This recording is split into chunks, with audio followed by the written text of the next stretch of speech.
Building energy for change. Welcome to the 21st century, the world after midnight. Welcome to a world where constant and rapid change causes volatility, uncertainty, complexity and ambiguity in business. A world where leaders and managers need to learn new skills fast, and unlearn redundant skills faster. When one looks at the history of large-scale change efforts, the most common reason why managers fail to achieve their goals is because their change efforts run out of energy. How can managers effectively build energy to deal appropriately with change? What are the practical drivers that managers can use to tap into positive energy for change which exists amongst their people? Sense-making. As a start, leaders need to be aware of change. Being aware and thus mindful to change requires the ability to deliberately stop, look and listen. To scan the environment for changes happening, right now, within the organization. Being aware will ensure that one remains alert and able to assess these changes. Being astute thereof will further allow managers to add value to these changes. This requires a frequent sense of curiosity from the manager into the actual changes taking place and the impact thereof on the organization. Desire to change. Mobilizing commitment. Organizations and individuals will change when there is a dissatisfaction with the status quo multiplied by a clear and shared vision of a preferred future and acceptable first steps to achieve that vision. The product of these is greater than any existing resistance to change amongst those whose support is required for successful implementation.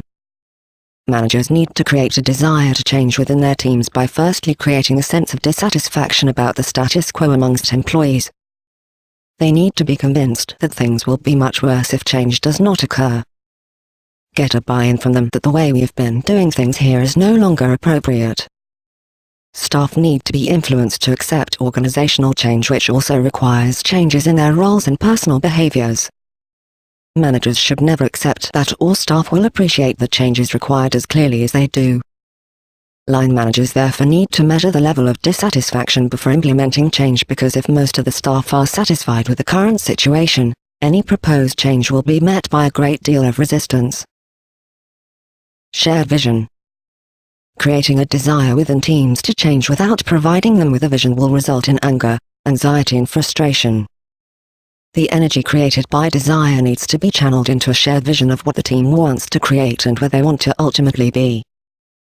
Staff must accept and agree to change their own roles and behaviors in accordance with a new vision collectively created upon. The vision must be actionable and managers can test the vision on customers, vendors or staff. First steps. A shared vision without a roadmap of actions required to reach it will result in apathy and distrust. It is important that an action plan is developed to move from one point to another. Here again, managers must give staff opportunity to participate in developing action plans for making the vision a reality. This will ensure improved execution of the strategies developed due to authenticity and ownership of the decisions agreed to by staff. Build capabilities. New roles brought about through change may require new knowledge and skill sets from staff to do the job. High levels of staff readiness increases energy for change.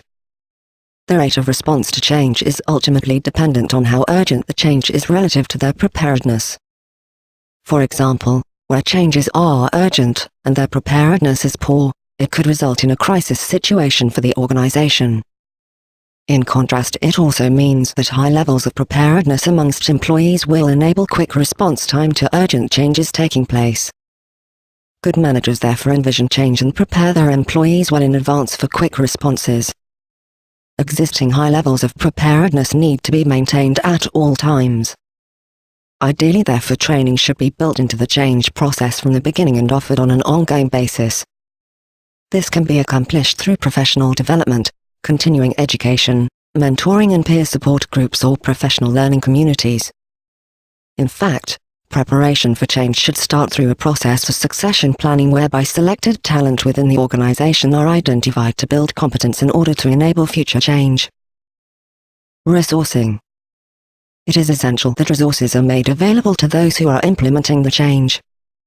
Examples of resources include hardware, software, publications, audio and visual media, general funding and instructional supplies. Incentives. Staff must be appropriately incentivized and rewarded for accepting and implementing change. Managers can do this through improved resources, increased salaries or bonuses and promotions. Active engagement. Staff generally have a need to make input on areas that will directly affect their work. Engagement stimulates enthusiasm.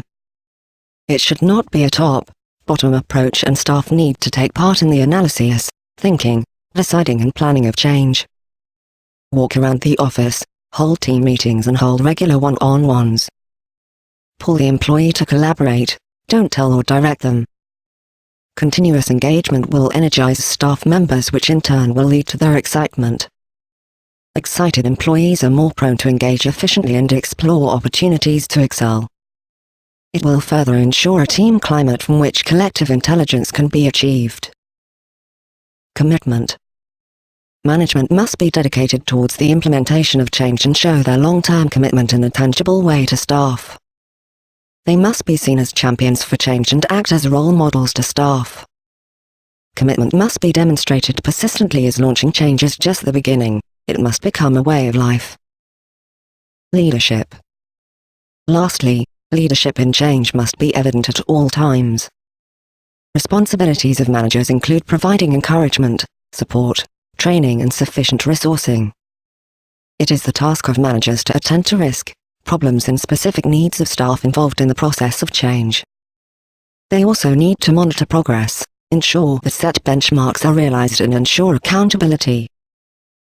These 10 steps should build the necessary energy for organizational change and ultimate success.